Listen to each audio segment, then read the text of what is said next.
We also look at complicated deformities that result from, got their attention, didn't I? Result from an ankle sprain.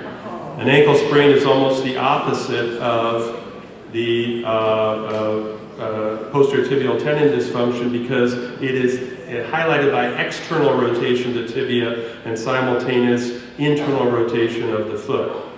We have to control that in the exact same way with a brace.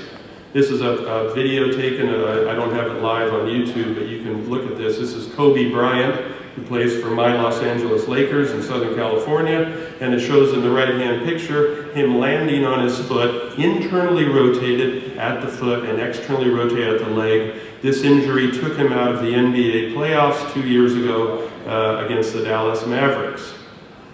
To control these difficult motions, we apply the same principles. Prophylactic ankle bracing, even with custom bracing, is getting more and more popular in this country. When patients lose ligamentous control over the ankle, they will go on to rapid degenerative arthritis. This is a 47-year-old patient of mine who had a neglected syndesmosis rupture or sprain that went on to complete subluxation and advanced DJD of his ankle. It left him with a varus deformity in his left foot and significant pain on ambulation. His solution from the surgeons is to fuse his ankle, and that's the only solution viable, other than bracing. We made him a brace that unloaded or offloaded the medial or lateral aspect of his ankle, and even though he still looks somewhat inverted here, when we decompress the ankle joint with offloading bracing, we get rid of pain. And this can again be very gratifying. He sent me this picture a year later when he climbed Camelback Mountain with his 22-year-old son. This is the tallest mountain outside of Phoenix, right? In Scottsdale. And that guy with that terrible ankle took this picture at the top of Camelback Mountain. Very gratifying. We have very good research now, mostly published in the US orthopedic literature, showing very positive outcomes with various types of AFOs to treat adult acquired flat foot. Today there are 7 papers, some level 2, mostly level 3 research, showing rather remarkable results when these patients are braced and not operated on.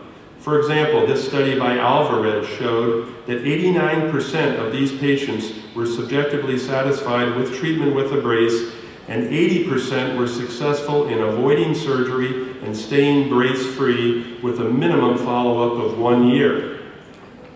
This is another paper by Johnny Lin, very interesting. This follow-up was 7 to 10 years, and 60% of the patients, or I'm sorry, over 80% of the patients were fully satisfied and avoided surgery. This was the type of brace they used. It's interesting to look at these studies because, for example, in Alvarez, 80% of the patients were discontinuing the brace after 1 year of use and stayed pain-free up to 5 years later. More importantly, the majority of them avoided surgery. Recent paper published in our Foot and Ankle Surgery Journal showing that 87% of these patients with stage 2 adult acquired flat foot were able to avoid surgery. And that's a big deal for these patients who are otherwise high surgical risks. If we look at functional scoring of patients with adult acquired flat foot who either were braced or had surgery, the surgery scores and the bracing scores are almost identical. Given that fact, what would you rather have? Surgery with a high risk of complication or bracing with virtually no complication? That's why in the United States, functional bracing is really the gold standard in the treatment of stage 2, stage 3 adult acquired flat foot. Any surgeon would be considered negligent if they operated on a patient immediately with this condition without trying at least a 6-month course of functional bracing. That is the gold standard in the United States today. It is not the gold standard in the UK and Europe, and I believe it should be.